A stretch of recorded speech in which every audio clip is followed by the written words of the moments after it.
Mas mais do que saber a pronúncia correta de cada palavra separado, a gente tem que entender que dependendo da palavra que vem depois na frase, pode mudar. Então, por exemplo, se eu falo, como foi a frase que eu falei em português no começo? Pode botar tudo aí dentro, não é? Pode botar tudo aí dentro. Foi uma coisa mais ou menos assim. Pode botar tudo aí dentro. Então, dependendo do que vem depois, a gente vai modificar essa pronúncia, mesmo se a pronúncia é correta, mesmo se a pronúncia estiver correta. Então, por exemplo, quando eu falo the dog, o cachorro, the dog, certo? Por quê? A pronúncia da palavra the, o ou a, que é um artigo definido, né? O, a, os, as, the dog, the dogs. É the. A pronúncia é the. Pronunciei certo. Mas a hora que eu vou falar o elefante, eu falo the elephant.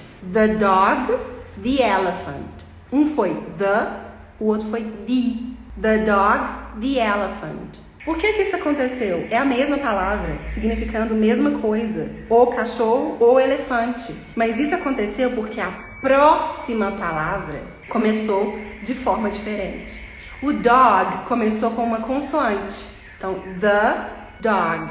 Então, se a palavra começa com uma consoante, o the tem som de the dog, the cat, the bear, certo? Se eu começo a segunda palavra com uma vogal, o caso de elephant, o the não tem som de the, tem som de the. Porque para falar emendado, aquela coisa que a gente chama de connected speech, um discurso conectado, quando a gente emenda as palavras para falar uma frase só, se eu falasse the elephant, fica mais difícil para eu articular the elephant.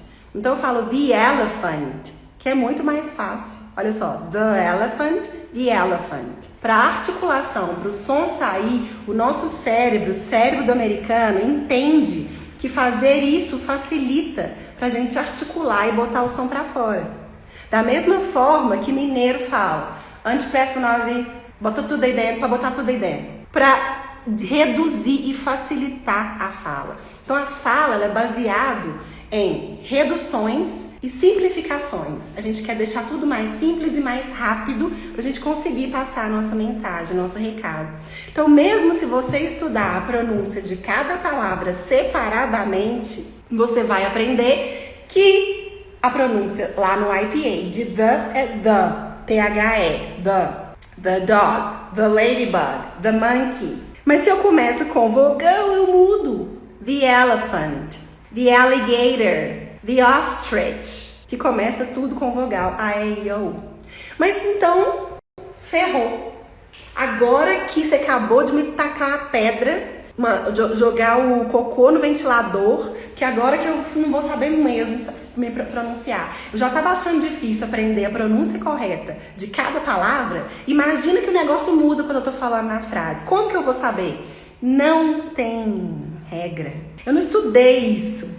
A gente vai saber é de tanto ouvir, é de tanto falar, é de tanto ter contato. Em resumo, praticar ouvir e falar, ler e escrever, mas mais ainda ouvir e falar, resolve todos os seus problemas.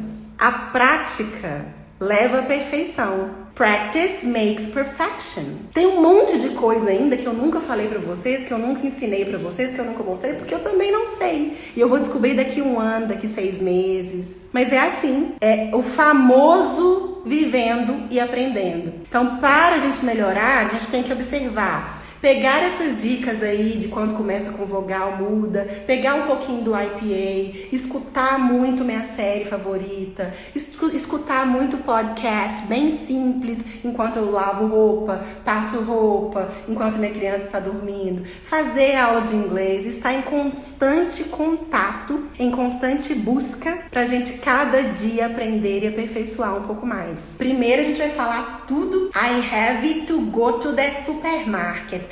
Assim como eu falei no começo, com sotaque baiano, que é assim que eu sei, tá perfeito, tá ótimo.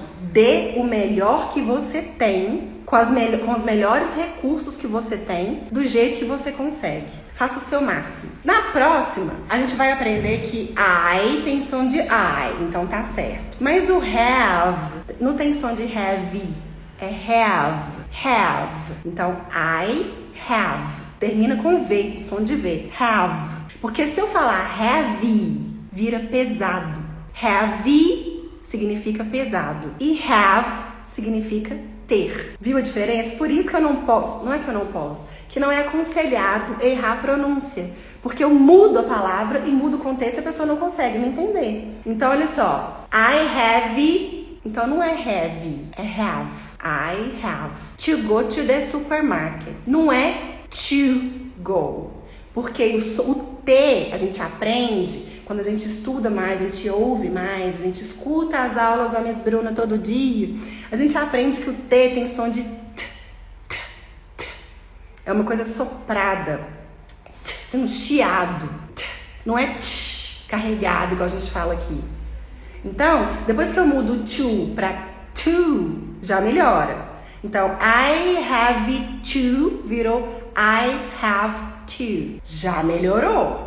Confessa que já melhorou. Perceberam a diferença? Aí o resto da frase é go to the supermarket. Aí você fala go, go, ok. Aí tem o to de novo, não é to, é t, t, soprano. T. Bem sutil, delicado, suave. To. I have to go to. Aí vem o de. É esse the que eu falei pra vocês, com a língua entre os dentes, the. E a próxima palavra começa com consoante. Então tem som de the mesmo, não de the. Isso a gente vai aprendendo com a prática. Primeiro a gente pega, raciocina, tenta entender. É muito estranho, é muito difícil de primeira. Depois você vai fazendo conexões. Quando você escuta de um nativo, escuta de um lado, escuta do outro, você se conecta e fala, ah, faz sentido aquilo, olha. E depois vai ficando natural pra você de tanto conviver com aquilo. Eu falo que em inglês é igual cheiro de pum. Cheiro de peido, sabe? Principalmente de criança. Quando você tá num ambiente e alguém solta um pum e a criança faz um cocô daqueles e você não troca ela, ou porque ela não deixa, ou porque não tem fralda no momento, ou por algum motivo que você demora, você se acostuma com aquele cheiro ruim. Até com coisa ruim a gente acostuma, por quê? De tanto ficar lá cheirando, né? De tanto você ficar lá cheirando e ouvindo e falando e praticando, você vai se acostumar com essas regras todas. Mas se você estudar a teoria, fechar o livro e nunca mais praticar, nem fizer essas conexões e nem errar, muitas vezes antes de acertar, você não vai pra frente. O tempo só não é suficiente. Tem que ter tempo junto com prática. Com paciência, persistência, permanência, presença. Tem que ter tudo lá, esses temperos. Então, você já